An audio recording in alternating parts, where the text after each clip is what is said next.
little bit of everything on here. Well, not quite everything, but it's a pretty decent sampling.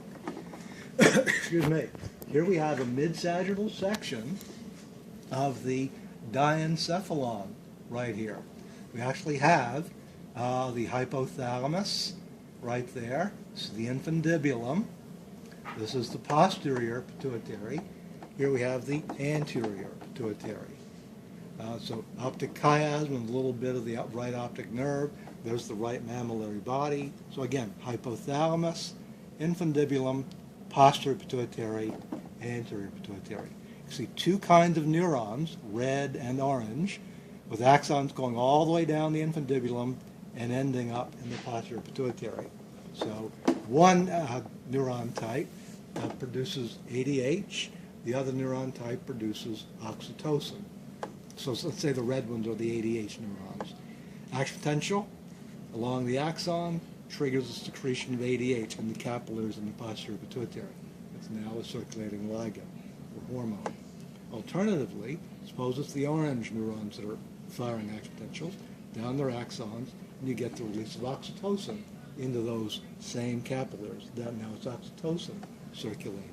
And you'll notice that none of those neurons lead into the anterior pituitary. That's a separate object. That's a gland. This is brain. This is a continuation of the hypothalamus. This is a separate object altogether, the anterior pituitary. All right. Here we have an anterior view of the pancreas. So this is the head of the pancreas. This is the tail of the pancreas. This is the body of the pancreas. It's been partially sectioned to reveal a pancreatic duct inside. That's an exocrine structure. Recall I said exocrine organs have ducts that connect to other organs.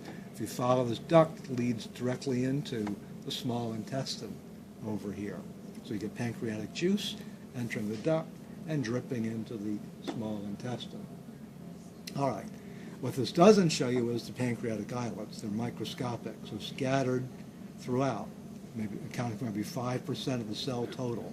Scattered throughout the interior of the pancreas, we have little cell clusters called pancreatic islets, which are endocrine, producing insulin and glucagon. Here, we have an anterior view of the larynx and trachea, and more to the point, we have an anterior view of the thyroid gland here.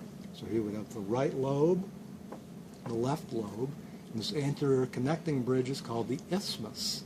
So right lobe, left lobe joined by the isthmus of the thyroid. Posterior view down here, we can see the left lobe of the thyroid, the right lobe of the thyroid, and 1, 2, 3, 4 parathyroid glands. That's a bit too neat. They don't normally arrange so neatly on the rear of the thyroid lobes. So that, that's almost comic book perfect for parathyroid glands. This is posterior? Yes. So you find the parathyroid glands on the back of the thyroid gland. Okay? Here we have an anterior view of a left kidney. How do I know it's a left kidney? See the ureter here that drains down to the urinary bladder? See the renal vein? See the renal artery? Those vessels are anterior to the ureter. So this is clearly an anterior view. So that makes this the left adrenal gland. Here we see the adrenal capsule, the connect tissue covering. We don't see the interior. The interior is endocrine, the cortex, and the medulla. Over here, we've got a sectioned scrotum, a partially sectioned testis within that scrotum, and you can see the compartments, the little spaces inside. In each compartment of the testis, which they're not showing you in any detail whatsoever, each compartment will contain a seminiferous tubule for sperm production and interstitial cells for testosterone production. So we'll have to see that. We saw that best on the slide, actually. Now down below, anterior view of uterus, left fallopian tube, right fallopian tube. And here's the right ovary, and here's a coronally sectioned left ovary. Let's see, this is really not very good. I don't really see anything I would clearly say is a Graafian follicle. That comes the closest to the large, mature Graafian follicle, but still I think has a way to go before it reaches that point. This is the corpus luteum. Literal translation from the Latin, yellow body. So what happens is, get all these little immature follicles maturing, growing, and as they're maturing, they're secreting estrogen. And you finally get to the Graafian follicle stage, which ruptures, which ovulates, releasing its oocyte into the fallopian tube. And then, so after the oocyte's been released, what does the rest of the Graafian follicle turn into? That.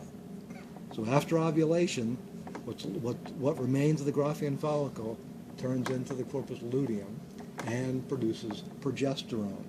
So the follicles, as they're maturing, produce more and more estrogen. Graafian follicle ovulates, releasing the oocyte in the fallopian tube, and what's left of that Graafian follicle turns into the corpus luteum and is now a progesterone producer. Okay? That's it for our endocrine